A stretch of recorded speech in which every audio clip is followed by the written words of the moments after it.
Hello दोस्तों।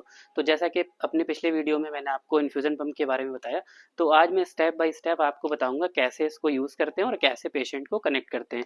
तो हमारे पास जो है इन्फ्यूज़न पंप है, इसकी केबल है और ये प्रेशर मॉनिटरिंग लाइन है और एक 50 ml सिरिंज है। तो चलिए इसको असेंबल करके मैं दिखाता हूँ। तो दोस्तों मेरे पास ये केबल है और इसको केबल को देखिए इन्फ्यूज़न पंप में ऐसे कनेक्ट करते हैं और ये कनेक्ट हो गई। कनेक्ट होने के बाद मैंने इसका स्विच जो है में लगा के और पावर को ऑन कर लिया है। ऑन करने के बाद ये जो है इसको यहाँ से इसको स्विच ऑफ ऑन करते हैं। ये स्विच ऑन हो गया हमारा। तो ये प्रेशर मॉनिटरिंग लाइन है और ये जो हमारी रिक्वायर्ड ड्रग है जो पेशेंट को हमें देनी है उसको हमने इसमें डाइल्यूट करके लोड कर लिया है। लोड करने के बाद प्रेशर मॉनिटरिंग का लाइन एक तरफ हम सिरिंज से ऐड करते हैं।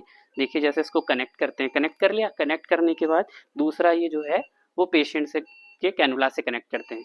तो देखिए यहाँ पे सबसे पहले इसको हम नीचे करेंगे और इसके बाद इसको सेट करके ये हमने इसको यहाँ पे सिरिंज को हमारी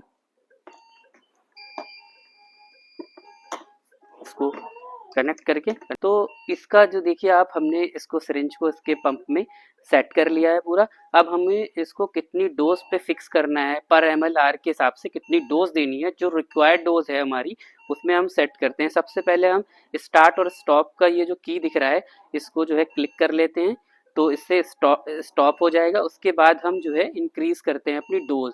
ऐसे अगर हमको 12 करनी है तो 12 कर सकते हैं, कम इससे कम करते हैं।